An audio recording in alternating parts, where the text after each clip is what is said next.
주님의 은총과 평화가 우리 가운데 그리고 투르기에와 시리아 지진 피해자들에게도 임하시기를 빕니다.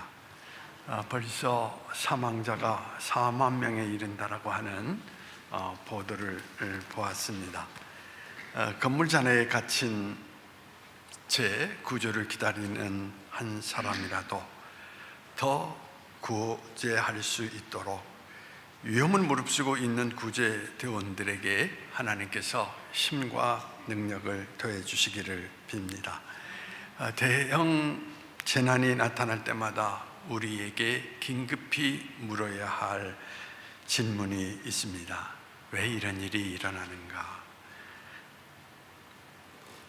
아니라 지금 우리가 해야 할 일은 무엇인가? 설당을 잃어버린 사람에게 설당이 되어주고 아무것도 의지할 것 없는 이들에게 버틸 수 있는 언덕이 되어주고 벼랑 끝에 서 있는 채 현기증을 느끼는 사람들에게 안전한 곳으로 인도하는 것이야말로 믿음이 사람이 해야 될 설 자리가 아닌가 생각을 해봅니다. 바로 여러분들이 그런 한 사람이기를 또한 빌어봅니다. 탁월한 수학자 겸 철학자인 파스칼이 이런 말을 했습니다. 인간에게 원래 참된 행복이 있었다. 근데 지금은 흔적만 남아있다라고 이야기를 했습니다. 그리고 인간은 그것을 채우기 위해서 주변에 있는 모든 것으로 채우고자 노력을 하고 있지만 그 모든 것들이 헛수고다라고 이야기를 합니다.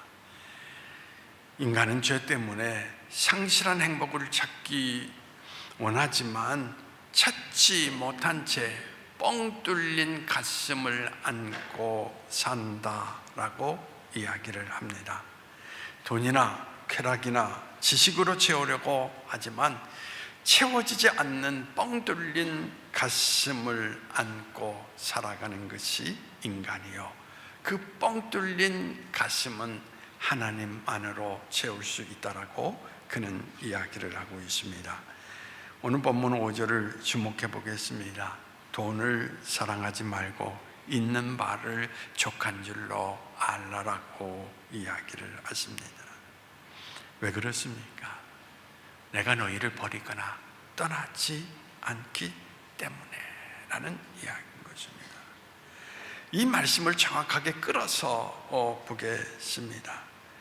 돈을 사랑하지 말고 있는 바를 족한 줄로 알라. 왜 돈을 사랑하지 말라고 말씀하십니까? 왜 우리가 있는 것으로 족할 수가 있습니까? 하나님이 우리와 함께 계시어 버리지도 아니하고 떠나지도 아니하고 우리 인생을 붙들어 주시겠다라고 약속했기 때문인 것입니다. 왜 우리는 돈을 사랑하려고 합니까? 돈이 우리에게 안정감을 주기 때문이 아니겠습니까? 세상을 살아가는데 돈이 없으면 얼마나 불안해야 합니까? 그런데 문제는 돈을 가져도 불안하기는 마찬가지라는 이야기인 것입니다. 돈은 없어서도 불안하지만 또한 있는 것이 없어질까 봐 또 불안해하고, 돈이 있어서 만족한 것이 아니라 더 가지지 못해서 불만족스럽기 때문이라고 말할 수 있습니다. 그러므로 돈을 의식하고 살아가는 한 우리 인생의 삶은 결코 만족감을 가질 수가 없다라는 이야기인 것입니다. 19세기 초에 복음을 전도했던 월보 체프만이라는 목사님이 이렇게 이야기를 합니다. 배가 가라앉는 이유는 물 가운데 있기 때문이 아니라 물이 배 안에 들어와 있기 때문이다.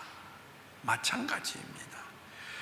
그리스도인들이 세상 안에 있는 것이 위험한 것이 아니라 세상이 그리스도 안에 있기 때문에 위험하다라는 이야기인 것입니다. 주택교회를 여러분 살펴보십시오.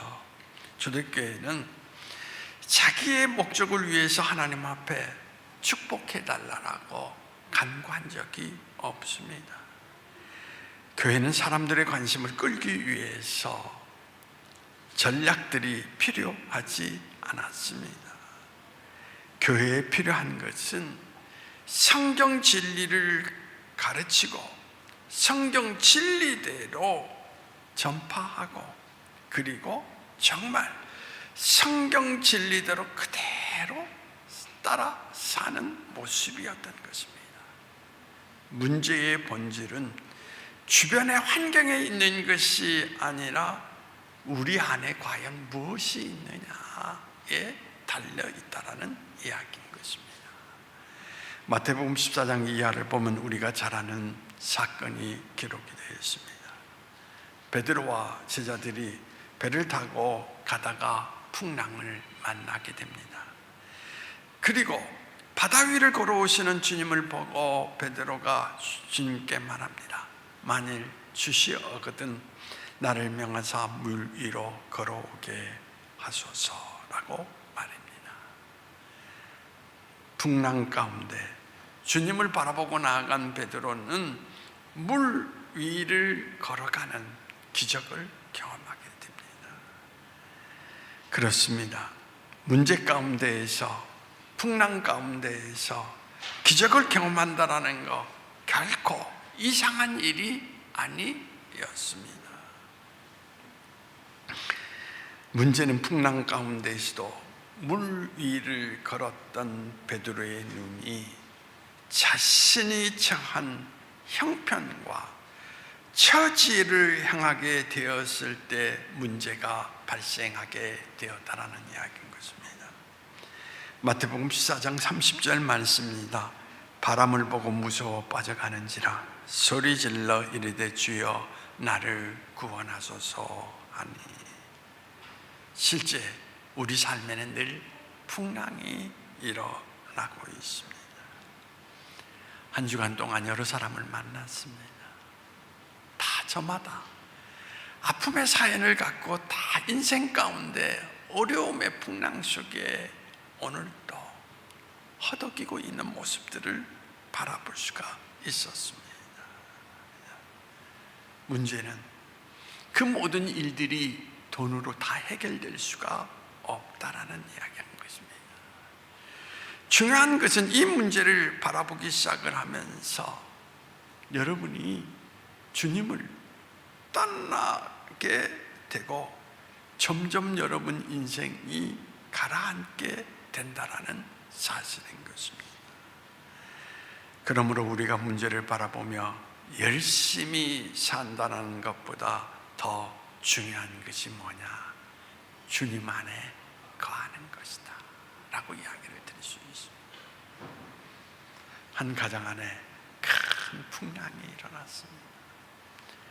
제가 옆에서 바라볼 때에도 그 모든 일들을 감당하기에는 너무나 힘겨운 일이 일어났습니다.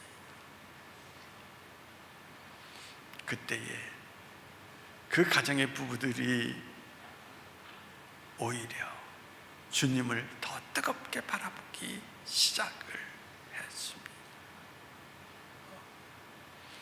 그가 얼마나 혹독한 시간을 보냈으면 내 인생의 가장 참혹한 흑암의 밤이었다라고 표현을 했겠습니까?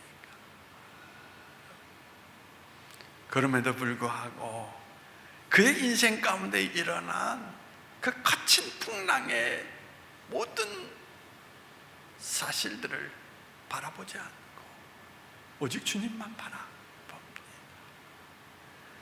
결론적으로 이야기한다면 이제 풍랑이 잔잔해지고 지금 순항하는 배에 그들이 목적지를 향하여서 걸어가는 모습을 찾아볼 수가 있습니다.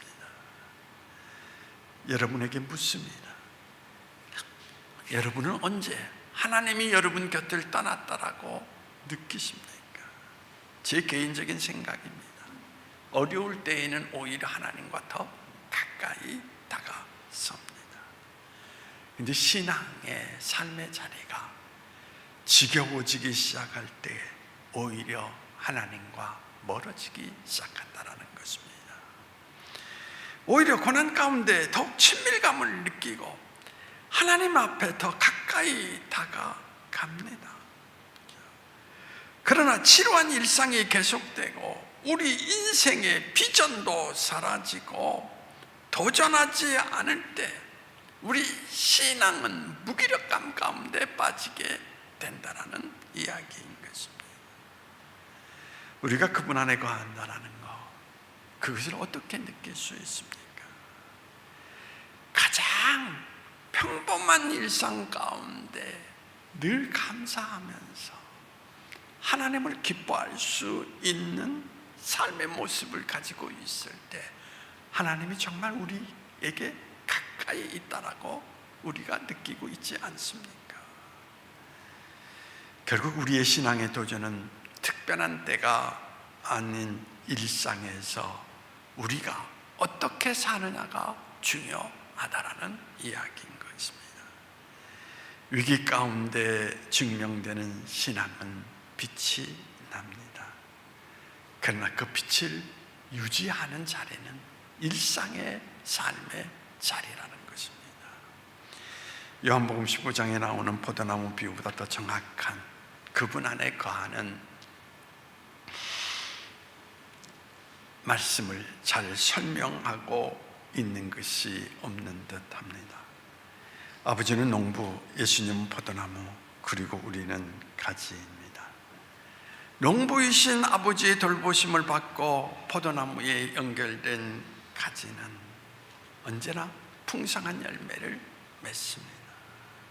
단지 우리는 그분 안에 거하기만 하면 된다라는 이야기죠. 가지는 나무를 통해서 영양분을 공급을 받습니다. 나무 가지는 할 수 있는 일이라고 하는 것이 무엇입니까? 붙어 있기만 하는 것, 그것입니다. 그렇죠? 그 외에는 아무것도 하는 것이 없습니다. 붙어 있기만 하면 되는 겁니다. 문제는 포도나무 가지가 나무에 꺾여 있으면 아무것도 할 수가 없다라는 이야기인 것입니다. 나뭇가지가 꺾여서 영양분을 공급받지 못한다는 것은 무슨 뜻입니까? 신앙의 길에서 여러분과 제가 하나님 안에 거하지 못하는 이유가 무엇이겠습니까? 왜 하나님과 멀어졌습니까? 욕심이 우리 안에 들어오는 순간 우리는 하나님과 멀어지게 된다는 것입니다. 야고보서 1장 15절에 욕심이 잉태한즉 죄를 낳고 죄가 장성한즉 사망을 낳느니라 말씀했으며, 골로새서 3장 5절과 6절에서 그러므로 땅에 있는 지체를 죽이라, 곧 음란과 부정과 사욕과 악한 정욕과 탐심이니 탐심은 우상 숭배니라, 이것들로 말미암아 하나님의 진노가 임하느니라고 말씀하고 있습니다. 여러분, 진심으로 여러분 생각해 봤으면 좋겠습니다. 신앙의 길을 잘 걷던 성도들이 명예에 대한 욕심이 생기면 하나님의 뜻을 분별하지 못합니다. 지금 하나님께서 나를 원하시고 계시는가? 나를 이 자리 가운데 계획하고 계시는가? 거기에는 전혀 관심이 없습니다. 그렇죠? 단지 장로나 권사나 그런 반열에 오르지 못하면 시험에 빠져서 그 순간부터 교회의 분란의 원인이 되고 심지어는 교회를 떠나가는 분들의 모습을 우리는 볼 수가 있습니다. 자신의 욕심에 빠지면 하나님을 두려워하지 않는다라는 것입니다. 마땅히 두려워야 할 것을 두려워할 때 그것이 축복인데, 하나님이 마음의 중심에 계시지 않으면 하나님을 두려워하지 않고 죄를 짓기 시작한다는 것입니다. 욕심의 가장 큰 문제는 하나님과 연결되어 있던 생명력의 끈이 끊어진다는 것입니다. 나뭇가지가 나무에 떨어져 있을 때에는 바로 표시는 나지 않지만 서서히 말라가고, 이제 말라간 그 가지는 어느 누군가에 의해서 불에 던져지게 될 것입니다. 세상에 나아가 보십시오. 이전에 교회 안에서 장로, 권사, 집사 했던 분들이 하나님의 생명이 말라 거리에서 방황하는 영혼들을 헤아릴 수가 없이 많은 것을 볼 수가 있습니다. 나무에서 떨어져 생명력을 잃은 가지는 아무런 가치가 없습니다. 포도나무 가지는 포도 열매를 맺을 때 귀한 것이지, 말라버린 가지는 비참한 것 외에는 그 인생 가운데 남아있는 것이 없다라는 것입니다. 하나님 안에 거하는데 또 하나의 장애가 무엇입니까? 불신앙 때문에, 순종하지 못한 모습 때문입니다. 오늘 본문 6절을 주목해 보십시오. 그러므로 우리가 담대히 말하되 주는 나를 돕는 이시니 내가 무서워하지 아니하겠노라. 사람이 내게 어찌하리요 하노라. 신앙은 선포하는 것입니다. 이 세상을 살면서 우리가 돈을 의식하지 않을 수 있는 것은 그분을 믿기 때문입니다. 아마 여러분 가운데 돈을 의식하지 않고 살 수 있습니까? 아무리 하나님이 우리와 함께 하신다 해도. 그런데 여러분, 하나님의 도우심을 믿는 사람은 돈을 의식하지 않습니다. 단지 하나님의 뜻을 위해서 방향을 잡고 걸어가는 삶의 모습을 갖고 있을 뿐이라는 것입니다. 포도나무에서 가지는 영양분을 공급받는 것을 믿기 때문에 그 이상의 어떤 일도 그는 하지 않습니다. 그저 붙어 있기만 한다면 이라는 이야기죠. 우리가 순종할 수 있는 것은, 그것은 두려움을 극복할 때이죠. 두려운데 어떻게 순종할 수 있겠습니까? 우리를 도우시는 분에 대한 믿음이 없는데 어떻게 내가 잡은 손을 놓을 수가 있겠습니까? 여러분, 물은 99도까지는 액체입니다. 근데 100도가 되면 비로소 기체가 됩니다. 그래서 반대적인 측면에서 생각하면 1도까지는 액체이지만 0도가 되면은 또한 고체가 되는 것입니다. 변화에는 일정한 시간과 과정이 꼭 필요한 것입니다. 하지만 완성이라는 것은 순식간에 이루어진다는 것입니다. 마지막 1도를 기다리지 못해서 완성된 것을 못 보고 포기하는 사람들이 있다는 것입니다. 여러분, 액체에서 기체로 변하는 1도 차이입니다. 그래서 또 어떻습니까? 그렇죠? 액체에서 고체로 변하는 것도 1도 차이입니다. 그 1도가 순식간에 모든 것을 변하게 만든다는 이야기인 것입니다. 성경에 나오는 혼인잔치 비유의 이야기 속에서 마지막 6번째 돌 항우리 아귀까지 물을 채우고 나서야 물이 비로소 포도주로 변화되는 것을 나타내주고 있습니다. 여러분 생각해 보십시오. 항아리에 물을 붓기 시작을 하자 조금씩 변화된다면 얼마나 이해하기 쉽겠습니까? 만일 두 번째 항아리를 채우기 시작했을 때 저 밑바닥에서 포도주 빛이 감돌기 시작을 했다면 아마 더 쉽게 순종할 수 있었을 것입니다.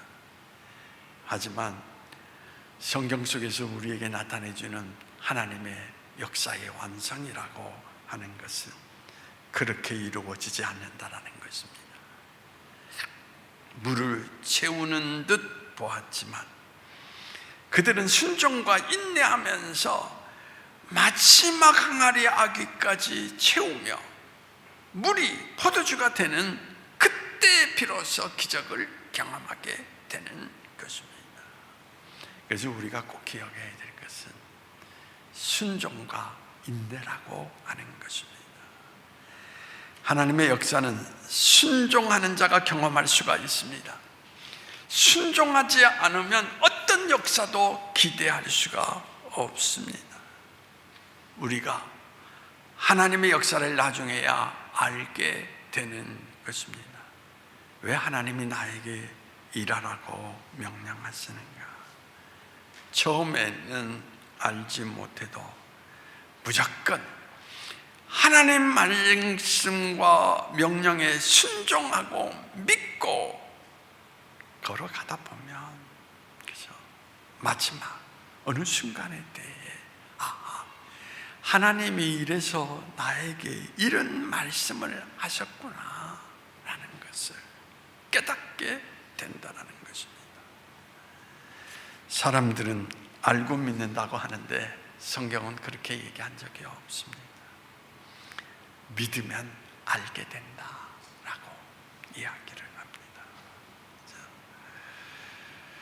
먼저 믿고 순종하면 나중에 알게 되지, 알고 믿고 순종하겠다면 벌써 때를 놓치게 된다라는 것입니다.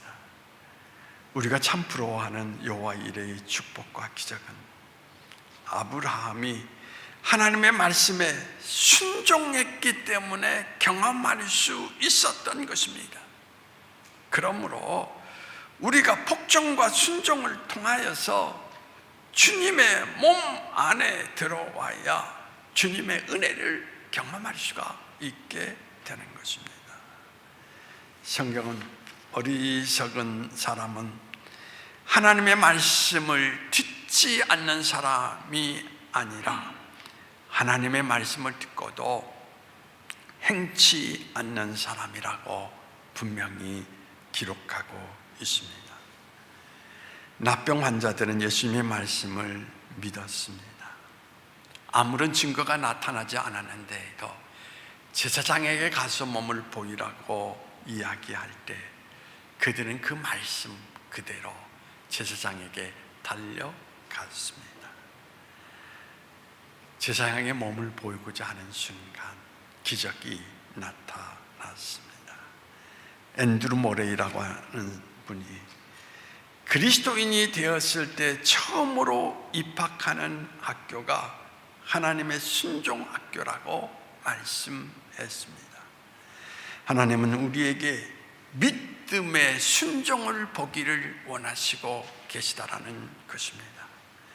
믿음이 삶으로 나타나고 생활 속에 구체화되기를 바라고 계신다라는 이야기인 것입니다. 구체적인 순종과 이적이 기적을 일으키게 되는 것입니다.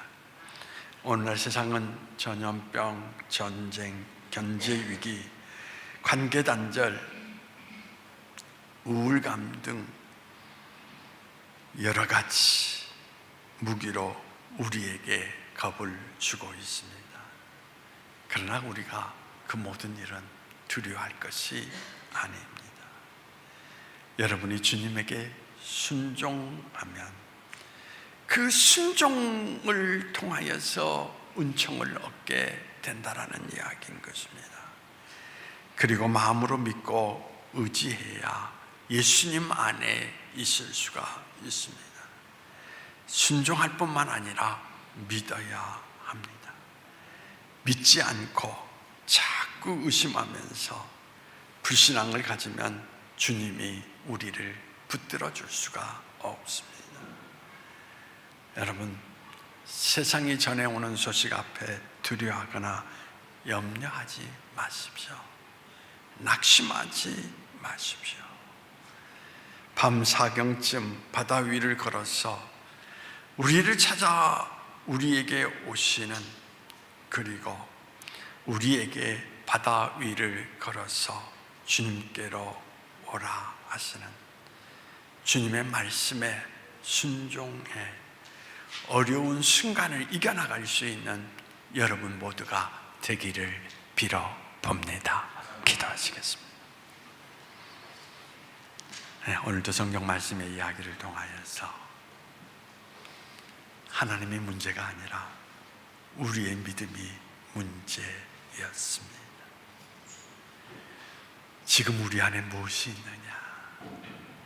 지금 우리가 무엇을 바라보고 사느냐?